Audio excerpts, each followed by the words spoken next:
to disturb you, good sir. Well, welcome back to the Regular Dad podcast. What episode is this? 19? 19. Wow. 19? Yes. Okay, come on. We're regular dadding, holding the dog. Not Jimmy Page, but he is behind one of the cameras today. All right. Thank you. But we are joined by Pastor Chris Englerth, worship pastor at High Ridge Church. Excellent friend of mine. Someone Thank that you. Let's see, how long have we known each other? A little over 7 years. Yeah, something like that. Somewhere. Well, we clearly have not satisfied you. I'm sorry. Feels longer than that, though. Yeah, it does. It's one of those things, kind of like hard to remember life before it. There's memories, but you know, we work around each other every week, and the byproduct of that is, you know, I know, well, of course your wife worked with her when she was still on staff at the church, but I know both of y'all very well, know your kids. Y'all know my family, the good, the bad, the ugly. Yep. You know, we're just, we do life together. And that's, so today's episode, what we're actually going to do, Chris is going to talk a little bit about a spiritual and emotional well-being journey that he went through. So it's going to be a little over a year ago now. You were raised a church kid. Yes. Yep. Never really a member of Hell's Angels or anything like that. Never. Always pretty much straight and narrow. Right. Yes. But not to put words in your mouth or anything, but after what, and not like you were ever questioning anything or anything like that, but there is an entirely greater and more deeply entrenched sense of your positionality in things, how the Lord values you, how the Lord has you placed with others, and different things like that. Things that I've heard you say. Sure. But so that's what we're working to. But a lot of times people hear, oh, well, isn't it nice? You have this little story back there, you know, and you don't understand what was really going on. There's a lot. It's very easy to romanticize the high points of war. But it's a whole lot different, when you smell like, you know, gun smoke and blood. It's a whole lot different. Sure. So, anyway, tell us as much of your background coming up, different things, as you'd like. Incorporate, you know, what was it, Honduras or Guatemala? Guatemala. Any of those elements as you feel For sure. relevant. You know, and if not, then that's fine. They're not going to know the difference. They're just, you know, For sure. But Yeah. take it away, Okay. Pastor Chris. Yeah. I grew up, like you said, in a Christian home. Godly parents that took me to church. They were actually worship leaders, never worship pastors, but big. You know, church was a big part of our lives. Your dad our can family. flat play the guitar. Yes, he can. He doesn't Absolutely. know me. I mean, I've shaken his hand as a hello, but I mean, the dude He can play. and loves guitars. Has a room full of guitars, trading them out. Just like it's a big part of who he is and passion and stuff like that. So yeah, I grew up. You know, both my parents sang, led worship, developed an ear for music very quickly. Growing up, just had a passion to do it. Started to develop the ability to play guitar when I was. Right. I think I still have my first guitar, which is actually being worked on right now. Nice. With our friend Caleb Stroshine. Oh gosh! So he's the whiz. Just a little shout out to him right Absolutely. now. So, He's savant. yeah. So anyway, a little sidebar. But yeah, kind of grew up. You know, as I went through my high school years, started leading worship for the youth group. Yeah. Also leading on Sundays with my worship pastor at the time. He gave me a lot of opportunities to do that. Just ignore the fact that one of my dogs is having a conniption over there, please. Yes. I'm sorry. Real Dad's, right? Real Dad's podcast. Yeah, right? it is. Yeah, totally. She's brought one of her toys that she may or may not try to get you to play with. So, but yeah, I wanted to be a worship pastor for a while. And so, after going through a discipleship program for a couple of years called Master's Commission, that's with the Assemblies of God, if anybody's familiar with that. Took a year off to work, and then came down to Dallas, Texas to Christ for the Nations. There for 2 years. That's where I met Julie Catherine. Not Julie Catherine. That's a whole other story. Yes, that's right. If we have time, we'll readdress that. But that's where you met Julie Catherine. Yes, met Julie Catherine there. Did a kind of a short-term, long-term mission trip to Guatemala. I lived with the family there. We did some inner healing, what you'd call deliverance ministry. Pretty intense type of ministry. Yes. Yeah, intense is a especially in a third world or in a foreign country. You can see some stuff there. Yeah, absolutely. You can see some things. Yeah. So, but it's not rated G. Exactly. Throwing up and all that good stuff, but we won't go into all those details. Yes. God love them. Yep. So I was there for 7 months. Julie was there for a little bit shorter because she was finishing up some things at college over the summer. Yeah. So we came back December 2007. Okay. Went up. We were not married at the time, but that was the desire, was to get married. Spent about 5 days back home in Pennsylvania, and then y'all are absolute lovebirds too. Absolutely. To this day. Absolutely. Kind of sickening. I'm more in love with her every single day, and it's, as well you should be. Yes. Yes. It's a good thing. Yes. Oh, I'm familiar. Yes. Yes. But absolutely. Spent 5 days back home in Pennsylvania, and then I got a plane ticket and flew down to Longview. Yeah. And been here ever since. My man. Spent a week or two on the couch in her parents' house, and then they were like, well, since you're going to get married, it's probably best that you don't spend the night every night at our house. So, there's that. It was a good thing, and kind of like, hey, start developing your life, here. So, got an apartment. I'm really rambling on about every no, detail, you're good. But got an apartment back in the day for $525 a month. You read that, $525 a month. Oh my gosh, the good old days, man.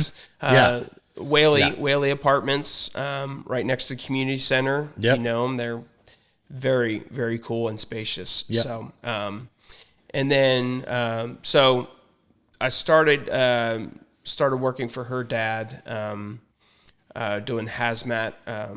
Dennis is gonna see what you're made of. Yep, for sure. And then as we got married, I didn't want to be on call all the time, No. So he hooked me up with somebody that did his books, and so he did lawn care. So that put me into the lawn care business for Craig Travis. Yep. Which was, I know him.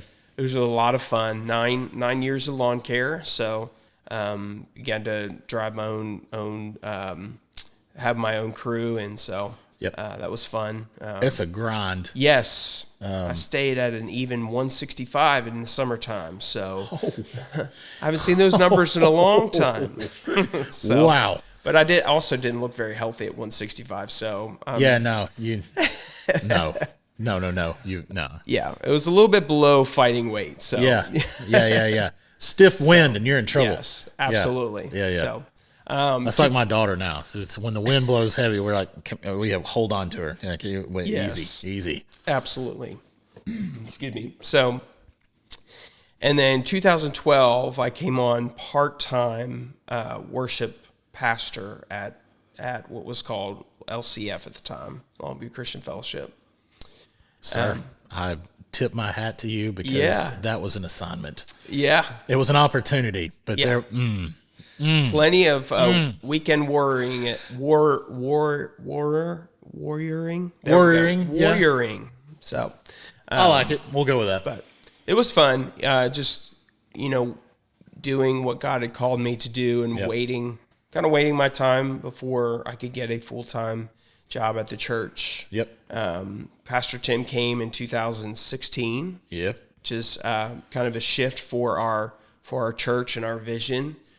Gave fresh vision to our church, and now called High Ridge since 2017, 16, 17. Okay. I did not realize you were as a part of the history of things for that long. Yeah. That's cool. Yeah. Okay. Wow. Going through all the transitions and new buildings. 2020, which was an amazing year, which you were a big part of helping us to get a new building. We did a couple of things. Yeah. So, which bringing in the Summit to do the AV it's good. audio visual was incredible. So, so that's kind of a little bit of a quick backstory of. So nothing really that you would have necessarily said if you would put it all on paper. Sure. You look at it and you're like, this is good. Yeah.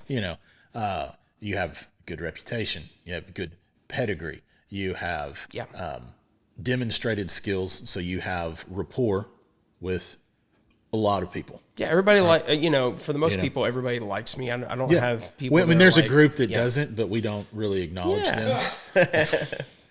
No, there's no group. There's no group. So, but things being what they are. Sometimes you don't know that things are fragile until something happens and they break. And it doesn't always, why did that happen? I mean, it doesn't make sense, but then you kind of dig through some stuff. Yeah. And that's kind of where your road went, because it was like, yep, bang. More or less. Yeah, for sure. So, but if you will, I mean, and I don't know how, one day it was this way, one day it was that way. Obviously there was some pressure, building under the surface, but yeah, I think for me, it was pretty gradual. I grew up pretty, I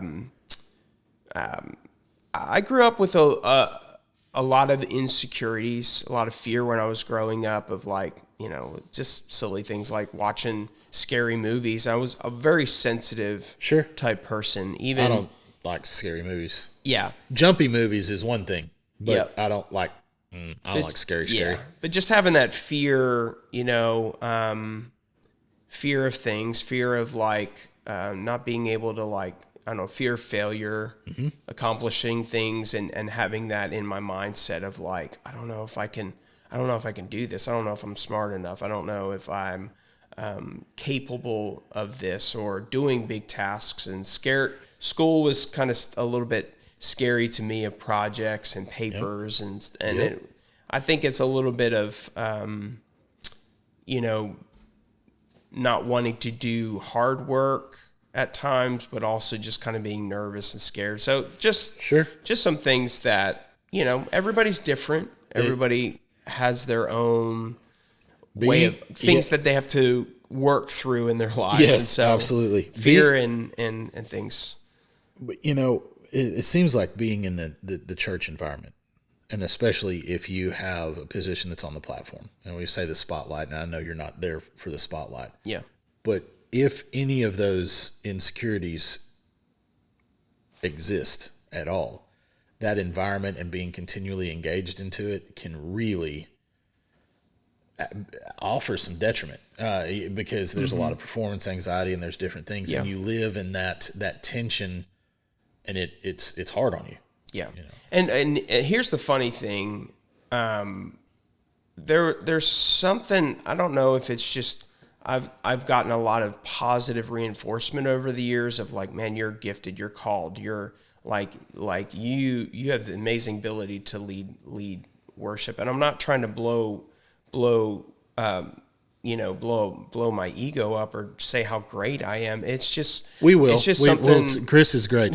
Absolutely. But it's something even now I don't like through my hard struggles, what we'll talk about in 23, there's not a lot of fear of leading people in worship. Yeah. I have an idea of my skill level. I know what is expected. I know how to, quote unquote, like get the job done. Sure. It's not a job, obviously, in the sense of like we're building God's kingdom. We're giving glory to God. Like that's part of what my job entails. And so those things never, through my struggles, were never like hard for me or felt fearful or pressure. Yeah. To perform. It was just other things that were going on in my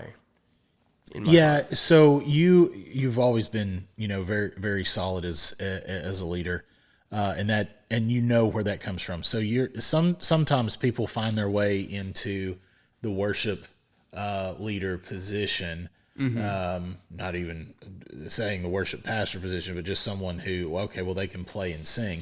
All right. And they may completely have the skill set for that, and you need the skill set for that. Yeah. But there is a way that you conduct yourself and a way that you lead people, and you're not just asking people to sing along songs with you, much akin to how, you would in a bar on Friday night. Right. But you're doing this from a kingdom perspective, and it's a whole other kettle of fish.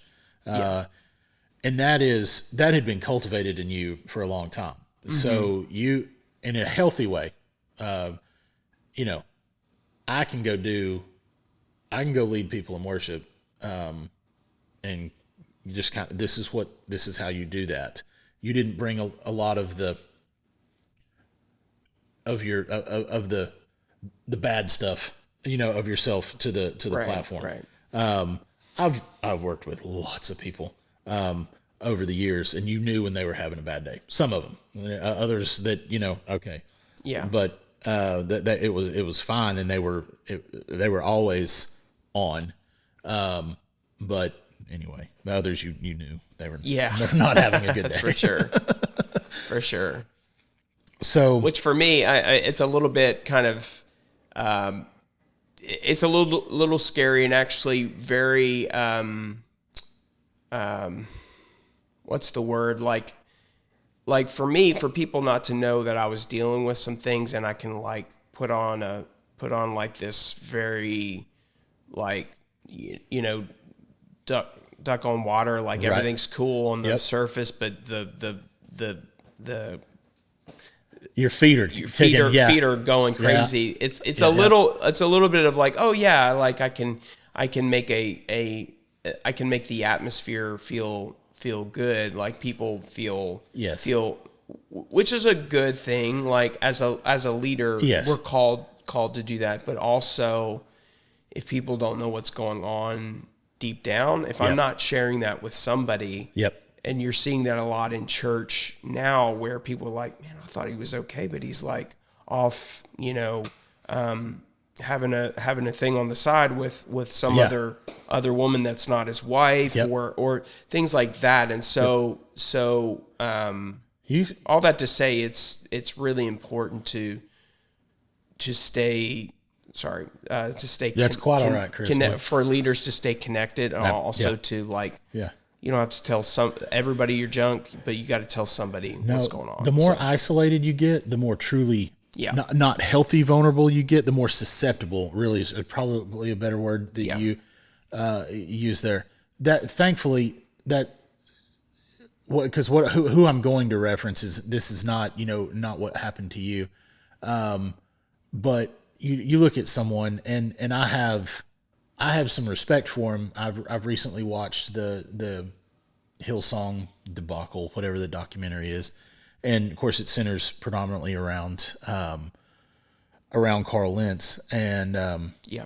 but I have a lot of respect for him. I know he's walking through, a lot of recovery things and everything, and he's like, I done messed up, Yeah. I have an immense amount of respect for that, because he didn't try to blow it off and say, okay, well, people this, people that, and there's other church debacles that have documentaries or podcasts about them where it was like, no, they came after me. This is what happened. It's not what it looks like. Come on.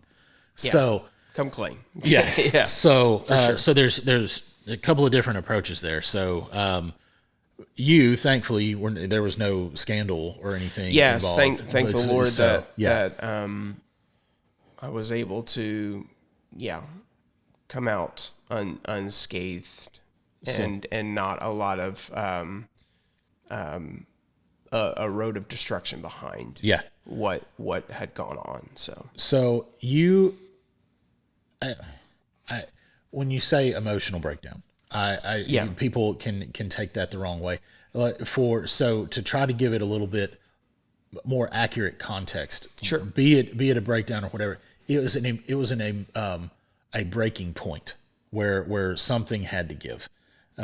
Is that a fair way to say it? For sure. So, because you were doing what you were supposed to do, your pastor, your leader, your friend, your oversight, you have all these hats that you wear, and all of them require that you're good to go. Yeah. And there's not a lot of time for you to be not good to go. Right. Which is what you were alluding to earlier, and you have to be working on that with someone. Yeah. Wife's not the place for that. It's okay that she knows it, but you can't be mechanically walking through that stuff, because that's not for her to carry. And I think there was a lot of things that she knew I wasn't okay. It wasn't just like 2023 hit and I was like, bang it. It's not a light switch. Yeah. It is never a light switch. It is a process of not dealing with emotional things, not getting counseling when I needed to get counseling. It was, and Julie was like, there was a lot of times Julie was like, you need to go see your counselor. Yeah. Yeah. Good for her. I did not listen to that. I was just like, as most husbands don't. I'll work through this, or I'll work through the emotions of this. Yeah. And I'm just having a bad day. Yeah. But I think that's my famous line to Dina. I'm not depressed. I'm just having a bad day. You've been having a bad day for 10 years. Yeah. If you have a string of bad days, then there's something. Yeah. So I think it kind of started really affecting me a lot in 22. And I think it was just a lot of like, I just want to preface this by saying that our church and our leaders, are incredible leaders. Yes, yeah. And for sure they are.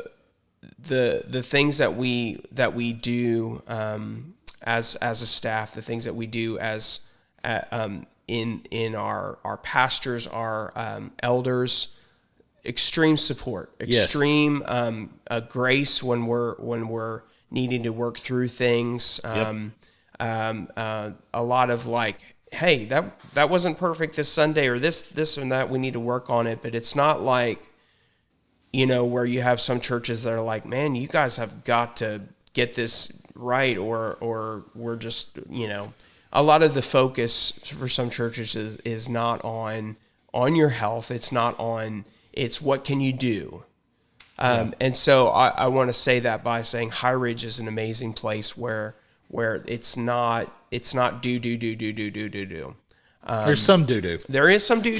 No. Sorry, PT. So, but I just want to, clear that up, that this isn't, man, I was under all of this pressure from work and it's all the leaders and whatnot. No. There are some things that I did not handle in my heart, the pressures and the feelings of overwhelmness or feelings of I have to be perfect. And I think I think there's a lot of this perfectionism and a lot of religious dues. Do this, do that, do this, do that. Things that you carry yourself. Yes. You adopted. You said, I'm going to put this on myself. This is not stuff that PT and the elders said, we want you to. Right. This was like, well, I must because, and you put them. And sometimes you filter things out. When you filter responsibilities or things, you filter it through, you better do this perfectly or you're failing. And I think those were some of the things that I was dealing with in my own heart because of how I was interpreting tasks, interpreting just ministry. I think 2020, I came into full-time in March of 2020, a week before COVID hit. Yeah, very easy time to navigate. And so, which we learned how to do church remotely, learned how to work remotely. And so, but it was definitely getting thrown, not thrown, because I was like, this is time to, we didn't know a weekend that, of me being full time that COVID was going to hit. It was like, okay. So you were provided an opportunity to step up to the plate very quickly. Yeah. And so coming out of that, and we also had a lot of, we opened up the new building in September of 2020. Oh, we were in the dead middle of construction. And everybody's coming back to church. It was like back over 100% of our people number-wise. Yeah, that was nuts. It was wild. People came out of the woodwork.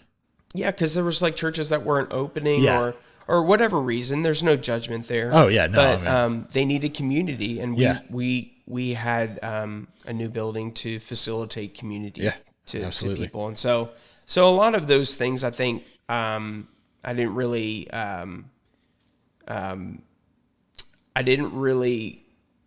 handle well the structure, creating my own good rhythms of structure for ministry, me personally, and so I think there was just some pressures and things like that I put on myself to be like, man, I'm not doing perfect. And so I think that's kind of in a nutshell of what I was feeling, and then kind of the end of 22. What was it? 23? Yeah, end of 22.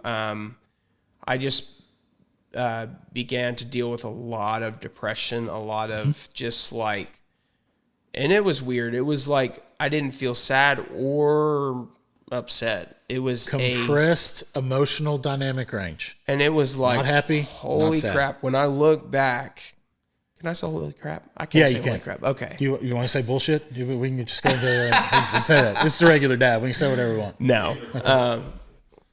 I know. Sorry, Mom. She knows. But it's my favorite word. My kids know it. I'm a regular dad. I'm not a perfect dad. Exactly. But looking back now with how much God has restored my joy. Yeah. That feeling of numbness, I don't ever want to be in a state. I love that word. It is that is a hard place to be when you don't feel sad or happy. It's scary. It is very scary. Like, what's wrong? Because something's off. Yeah. Yeah.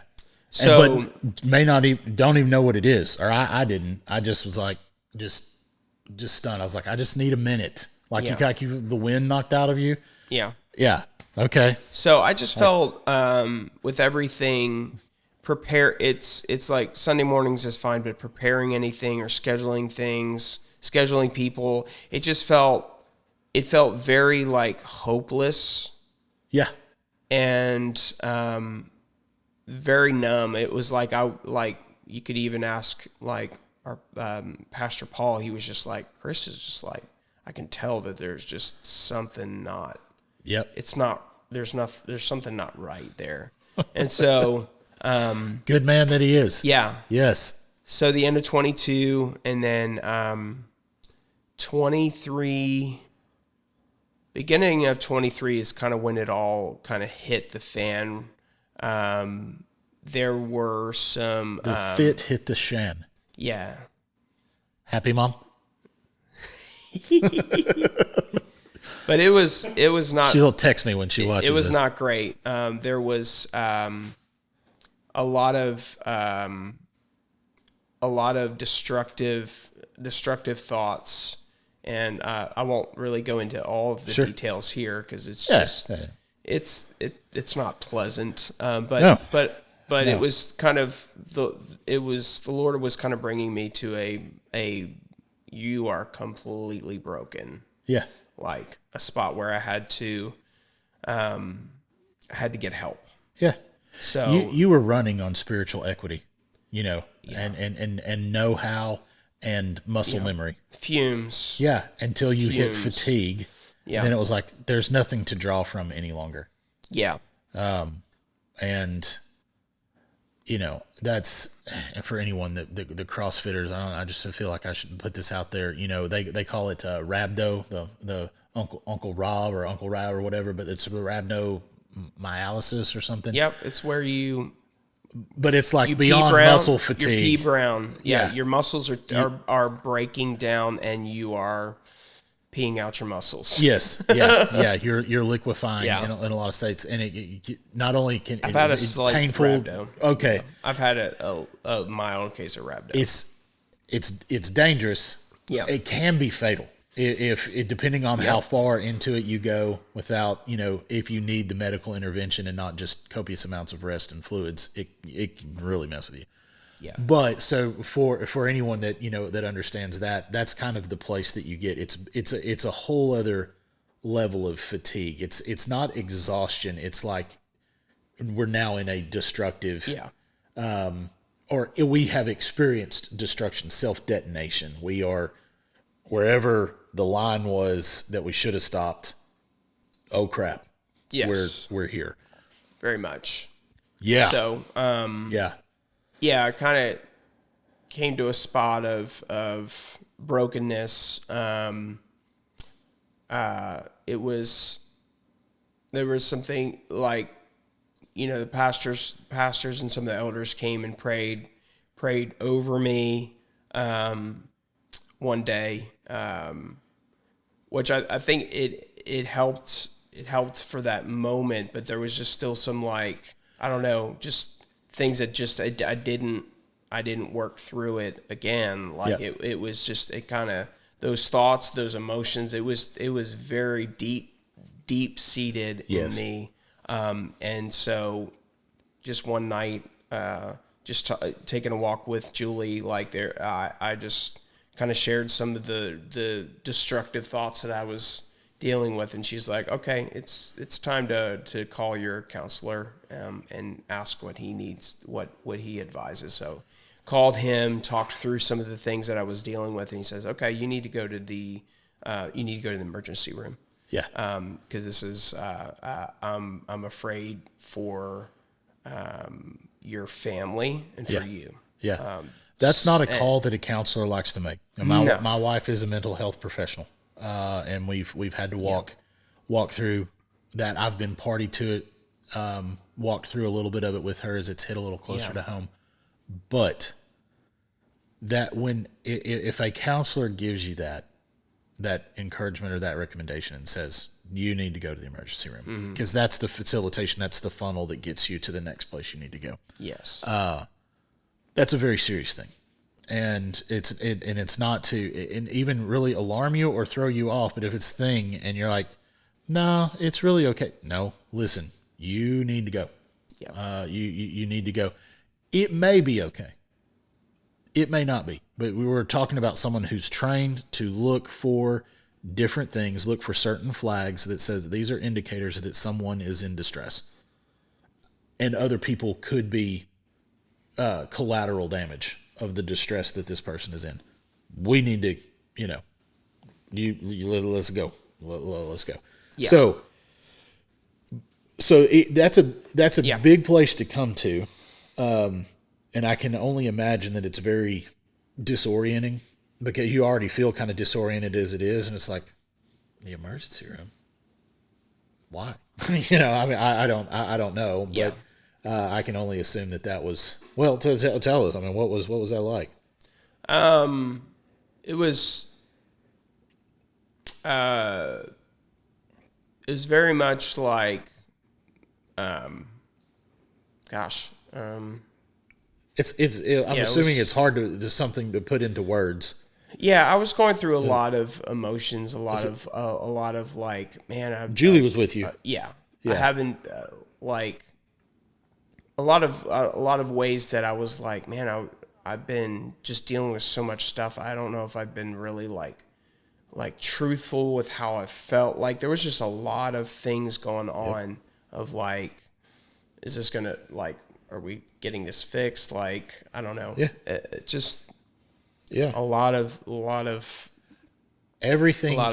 stuff. It's kind of like you lose focus on everything, but everything becomes, here. So you're not focused on any one thing, but you're thinking, well, what about my family? What about my marriage? What about my job? What are the church people?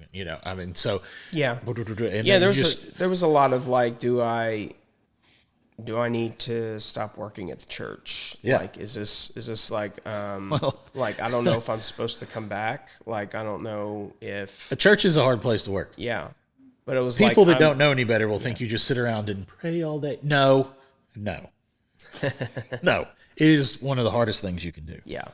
So, went to the emergency room and then went to like a recovery facility to just, Was that to get off the crack? yeah. Just kidding. There was no crack. Just No making drugs, sure y'all are no paying drugs. attention.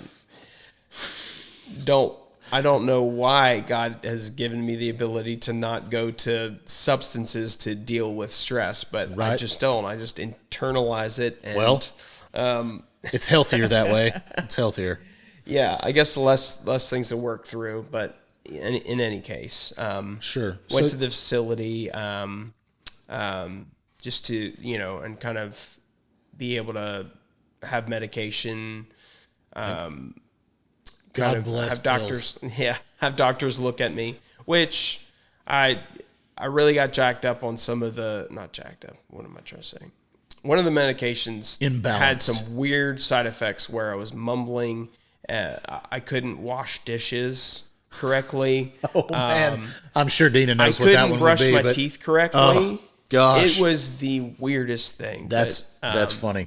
And well, yeah. funny. Yeah. Yes. But But and then as I came home from the facility, I was there for maybe 4 or 5 days. Okay.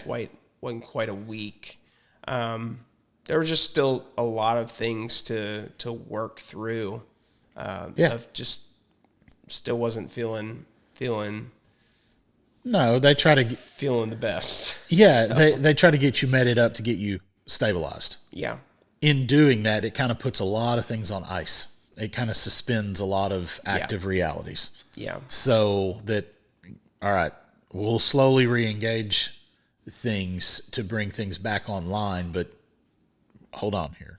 Yeah. It's a way for your mind and emotions to kind of catch their breath. Yeah, for sure. Problem is, when you're going through that sort of thing, is that you are still experiencing the weirdness of that environment. Yeah. So, all right. So you're there for 4 or 5 days. Yeah, And come back, and it just feels really like weird to come back. Like I was like, I don't want to go back to church yet because it was just, I don't know, just I didn't feel ready. Did not feel. that's a very responsible position to take. And yeah, and That's really good. yeah. Julie Catherine was like, I don't want you to come back. Don't just rush back in. And so she was covering a lot of the leading worship, getting people scheduled to lead worship, which was a lot on her. And after I did come back, it was just like I need to decompress from this. Yeah. Like, it took a lot of toll. You have to recover from your recovery. Yeah. Our kids, I feel like our kids really came out of it unscathed. That's good. Which maybe in a couple of years we'll just go to counseling, just say, is there anything from that time that was, Yeah. jacked up your emotional health, but There you go. That's good. I'm not afraid to just say, you know what, this is what Daddy went through at that time. No, that's very good. So, I've been very transparent with my kids about Yeah. my journey through depression and the struggles that's created, how I got there. And it's like, oh, Yeah. oh, okay. So it's a good thing, trying to keep that close and not share that with them. It gives them the perspective of, well, he's got it all figured out, and it kind of makes you less human, in there. So when they can see some humanity, that's a good thing. Yeah, for sure. So took quite a few weeks off, and then our executive pastor just kind of met with me and just said, okay, here's 4 questions I want you to ask. Like, do you still feel called to be associate pastor? Do you just want to do worship? Do you want to work here full time? There was another question, but just Right. some of the questions I was like, okay, let me, gave me like a week to talk, Yeah. work through that. And I was like, you know what? No, I feel like this is what God has called me to do. Okay. Yeah. So just kept going to counseling, back at church, staying on medication that, seeing Dr. Kim. Absolutely. Page, so, Absolutely. Who's amazing. I didn't know. So there's a code that she uses, and she said it was VIP, so fellow VIP. So she's told me that before when I was in there. She said, well, another VIP is coming in, and so that's someone that we know, but HIPAA compliance. She Yes. can't say yes. So, but it's funny because we kind of we hear some of that. She's got me on what is it? What is it? Is it Zoloft? I think that's it. Okay. Yeah, man. that helped me get my footing. Yeah. That was just like, ooh, and helped me deal with some stuff. So For sure. but Yeah. yeah. All hail Dr. Page. So yeah. Her and Jesus. That's all we need. Yeah, Her and yeah. Clinging to both. But, Yes. No. one let me know it was okay to hold on to the other. So Yeah. I was like, oh, okay. Absolutely. We can do both of these things. Yeah. Yeah. So, Yeah. kind of got back and just staying doctor visits and all that good stuff. Then also in 23, we had the opportunity to go on sabbatical, which had been planned from the beginning of the year, talked about even before the beginning of the year happened. So Okay. that was also kind of a miracle. Yeah. That happened this year or last year. Yeah. And so leading up to the sabbatical, which is a month of not doing any ministry, Right. not going to church, to High Ridge Church. Yeah. So for people that don't know, of course, that's not a punitive thing at all. That's a protective thing. That's actually part of our culture and bylaws. Is that after you're a pastor for what is it? You've been on staff for Maybe like 7 years. is it 7? Something Then like that. You have your regular vacation and different things that they're a part of, but you have a month off. Yeah. And it's a paid month off. Right. But it is for you to unplug, and Yeah. it's not a suggestion that you unplug. It is you will do this now. And again, it's not punitive because it's coming from day one. Yeah. You have to prepare your teams. You have to prepare for somebody to be the point person for your ministry. Yeah. Yep. It's a good thing though, in that you see that other people can carry things for Right. you. That it doesn't, it lets so much of the responsibility off to know that without me, this thing could crumble. Yeah. And I'm not in an arrogant way, but in a, oh God, what am I going to do kind of way. And I'm very thankful for Julie to be able to help set those things up while I was in the muck and mire. Yep. So thankful for her. And she never had to, call on that, because I think Jimmy Smith, I think, was helping her a little bit on the side, but it was like, he's not around or whatnot, and we have to plug someone. She was like, I was like, I know the team well enough. I can find someone if we get to DEFCON, whatever level. But we never had to. But I was like, ready? Oh no, okay, we're fine. Yeah, but for sure. But yeah, she had some of our sister church, up. High Ridge Fort Worth, kind of came in to also lead worship as well. So and it was a blessing. And if you're like me, without experiencing it first, but on the front end, you be kind of like, man, that kind of makes me feel uncomfortable, because I feel like I should be doing that for other people, because you would do it for other people. You do it for anybody. Yeah. If you got a call tonight and we, like, hey, we got to run out to Grand Prairie or Fort Worth, one of the other campuses, and we need to take care of something out there. Okay, let's go do it, because it's family and it's community, and that's what we do. Yeah. But the same thing is true for you. It's very easy to give that that love to other people. It is hard for a lot of people to be able to receive that. Yeah, for sure.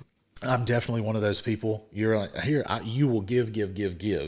And I mean, until you were like, all right, I'm out, it was you, until you were in that position of must receive.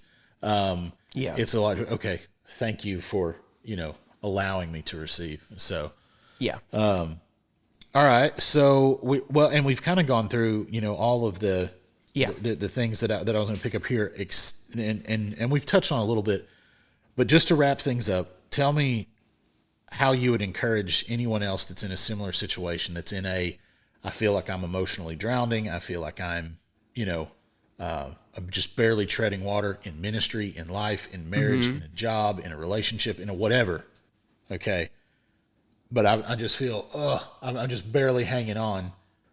What do you do? And we'll just assume, because the best prescription we can have, without a relationship with the Lord, it is very difficult to execute a successful path forward. So let's just assume from that perspective that your advice is towards someone who has, or is at least open to, cultivating a relationship with the Lord, because that is a bedrock element. Sure. I think the first thing is to have somebody that you can confide in, whether that's I would recommend a counselor. Sure. Maybe somebody that has an outside of your sphere of influence perspective. And that's not to say that you don't have healthy people. This is if you have healthy people or if you don't.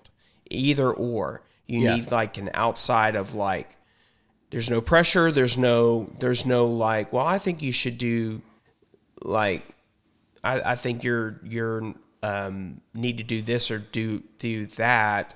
Right. And if you have it in your inner circle, that can be, I don't know, just a little bit of a conflict of an interest maybe, or they know you a little too well, and that's just by proxy. And it's, but to get a counselor, find a way, whether, if you can't afford it, then to just set,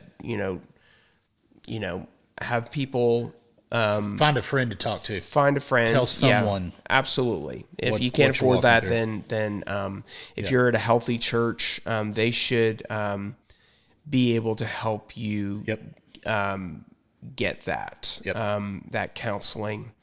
Absolutely. So find somebody you can confide in, that you can.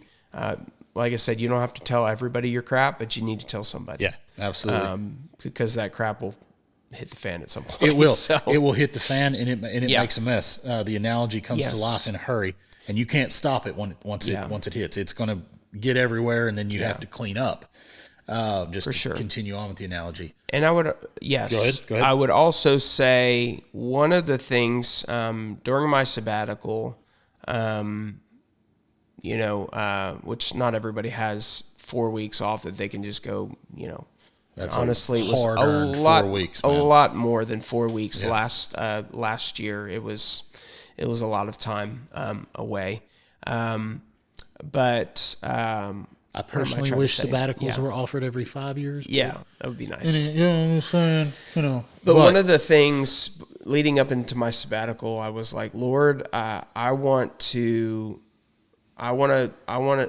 joy of ministry, the joy of what I do to return again. Yeah. It was just a simple asking of the Lord of like, I want the joy again. I want to feel again. Yeah. Like feel. Yes. Feel. And that's a crazy place to be, to actually feel something when you're that numb and that like just blah. But I think, and what happened in that first week is we were just watching this show, and it's called The Bear. It's not a Christian show or anything. Nothing. Sorry, Mom. Biblical or scriptural about it, but the Lord definitely was. I was watching it, and I was just like, I got teared up, and like, I was like, wow, I just felt something when I watched that show. It was like the Lord returned to me His joy, as I simply just asked for it. As I was like, I want at the end of my sabbatical to have joy again. Yep. And I think it's like asking the Lord for those things, asking the Lord for what you want. And I think He did a miracle in my life, in my emotions. Yeah. Obviously even today, I'm still on a low dose of medication.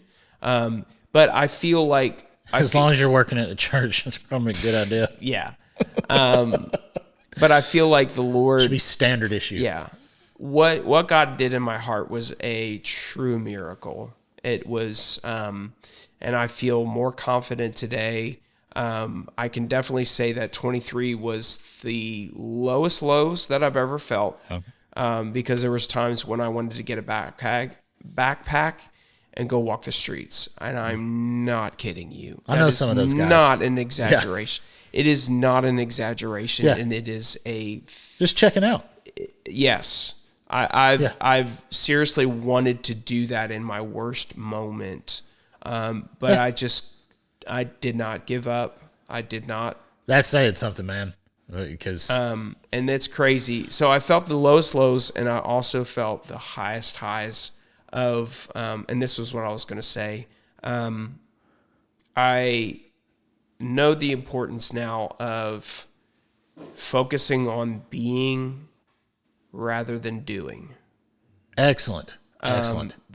Yes, we are to do the work of the Lord. We're to do something with our lives. That's important.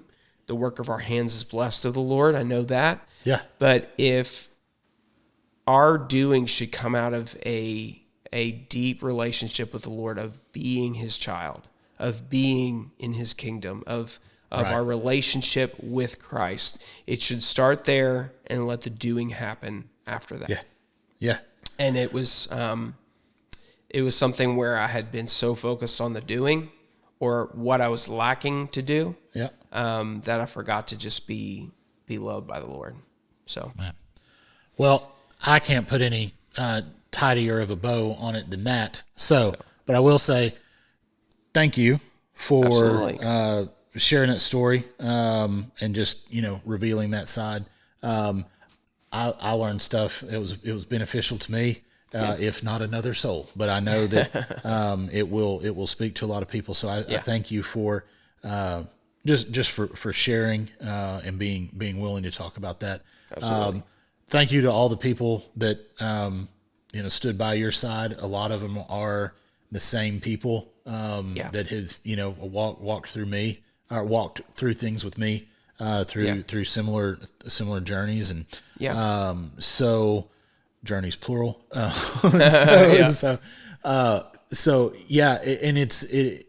that was just a great way to wrap it up. So thank you everyone else that's been a part of that, and stay tuned, because I have no idea what's coming up next on The Regular Dad.